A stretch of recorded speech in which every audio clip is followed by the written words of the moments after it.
Y bueno, esta tarde me da gusto saludar a Milene Cano de la Fuente, jefa de análisis económicos de la Coparmex. Buena tarde, ¿cómo estás? Buenas tardes, Adán. Un gusto estar contigo y con tu auditorio.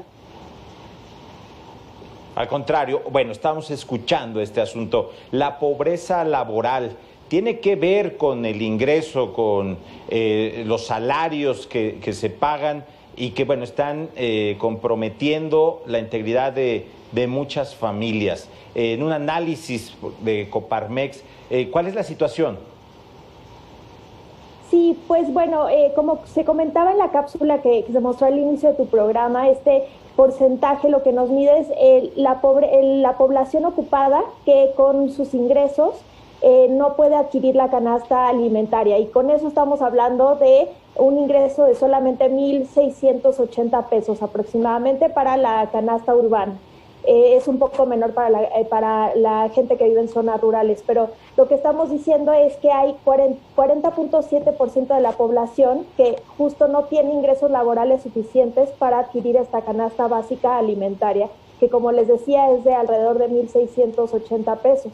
Esto equivale a más o menos alrededor de 50 millones de mexicanos, entonces esto es verdaderamente preocupante y como se mencionaba, esto implicó un aumento de 3.4 puntos porcentuales con respecto al cuarto trimestre de 2019, es decir, en la comparación con un año previo. Entonces, ¿a qué se deben esos aumentos? Pues principalmente a los impactos que ha tenido la pandemia en el empleo. Tenemos menos personas ocupadas que justo dejan de recibir un ingreso laboral y también hubo reducciones en los ingresos por los ajustes que se tuvieron que hacer debido a las consecuencias de la pandemia, cierre que tuvo que haber de las empresas y también a un aumento en el valor de la canasta alimentaria. Aquí es importante decir que la canasta alimentaria subió 6.1% y esto es casi el doble de la inflación. Entonces hubo también un aumento importante en ese sentido. Ahora, decir que este panorama no se vio igual en todos los estados. También se mencionaba algo relacionado a esto en la cápsula, pero es importante destacar el caso de Quintana Roo, que tuvo un aumento de 14 puntos porcentuales en su pobreza laboral. Esto nos está hablando de 5 veces más el aumento que se registró en promedio a nivel nacional. Y también en Tabasco y Ciudad de México de 10 puntos porcentuales, casi 3 veces más, y en Baja California Sur. Entonces aquí nos habla de un efecto que también tuvo, por ejemplo, el turismo, que es que cómo se había impactado el turismo y las personas que trabajan en esos sectores. Entonces ese es el panorama que vemos. Y pues me gustaría también comentarte un poco de qué es lo que se puede hacer y qué es lo que nosotros vemos desde Coparmex que se pudiera hacer. En primera instancia eso es importante apoyar.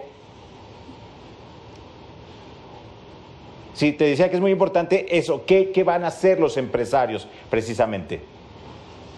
Exactamente. Nosotros creemos que hay algunas áreas que se tienen que atender.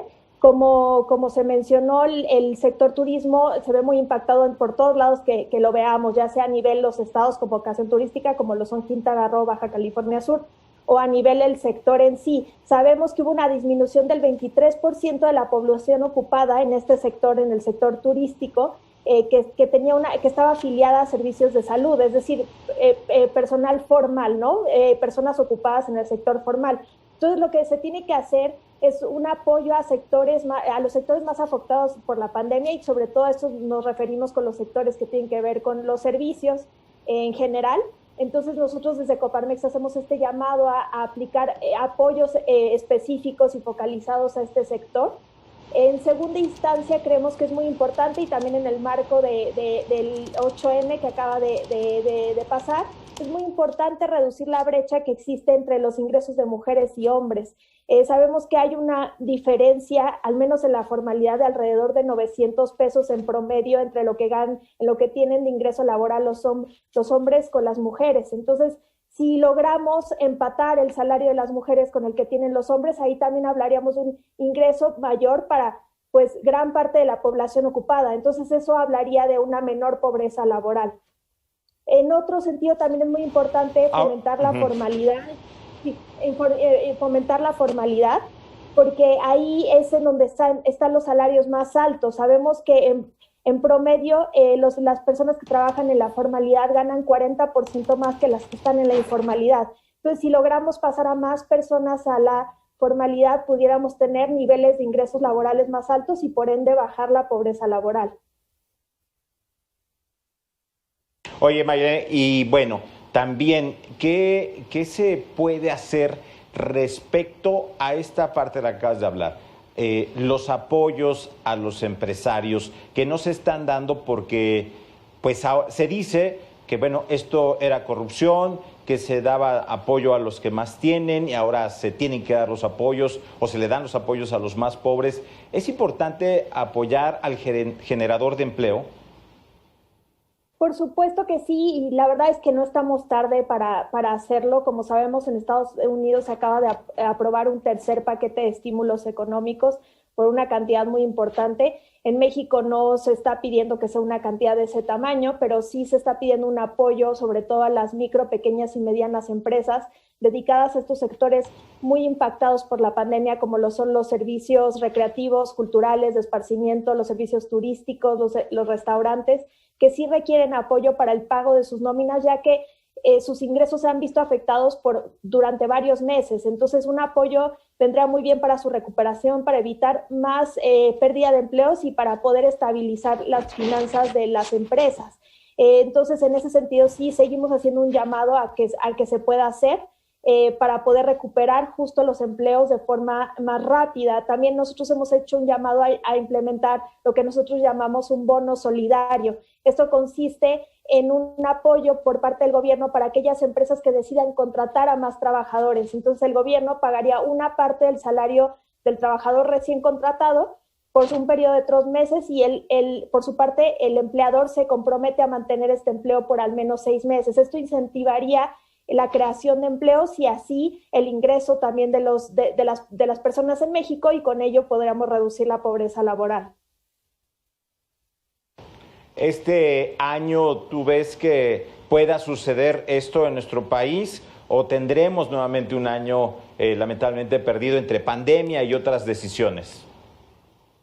Pues esperemos que no, creo que estamos a muy buen tiempo, es marzo todavía y lo podemos hacer. Creo que hay una buena disposición por parte de la Secretaría de Economía en su plan de reactivación económica. Mencionó justo la necesidad de apoyar a los sectores y regiones más afectadas por la pandemia. Nosotros estamos trabajando en ese sentido para presentar propuestas muy focalizadas, muy específicas, que se puedan implementar a lo largo de este año.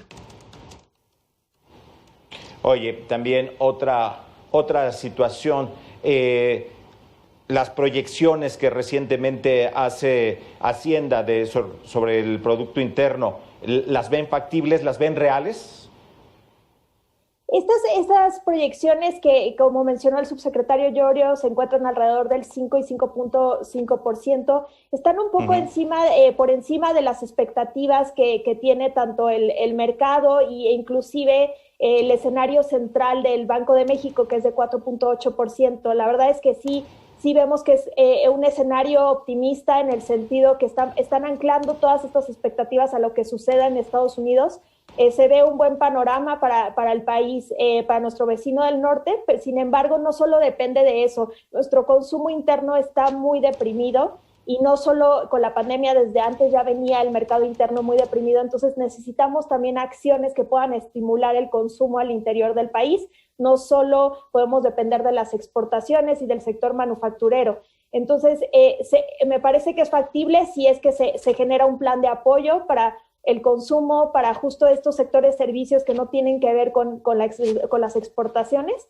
En ese sentido se podría cumplir, y también, por supuesto, estas expectativas están ancladas a que el plan de vacunación funcione al pie de la letra, lo cual hemos visto algunos retrasos. Sin embargo, pues están empezando a llegar más dosis de vacunas y eso va a ser muy importante para la reactivación. A eso justamente te quería preguntar por último, ¿la vacunación permitirá que las empresas, los servicios estén ya trabajando al 100%, insisto, en este año, o vamos a tener que esperar hasta el último trimestre? Pues es difícil pensar que va a estar ya toda la población vacunada, o al menos lo que se espera para esta inmunidad de rebaño durante este año, al menos al ritmo que vamos ahorita con el plan de vacunación. Entonces, Por eso mismo es que no podemos esperar a que esto ocurra, no podemos esperar depender de las exportaciones y será necesario un plan de apoyos adicional. Vamos bien con la población de adultos mayores, pero para poder reactivar la economía en su conjunto sí va a tomar más tiempo. También no solo depende del plan de vacunación, también de la confianza que tengan las personas en volver a viajar, en volver a salir a consumir. Entonces, en ese sentido, tienen que haber incentivos para que la gente lo haga. Pues Mayren Cano de la Fuente, jefa de análisis económicos de Coparmex, te agradecemos mucho estos minutos con Mega Noticias TVC. No, al contrario, Adán, un gusto y un saludo a todo tu auditorio. Muchas gracias. Y vamos ahora a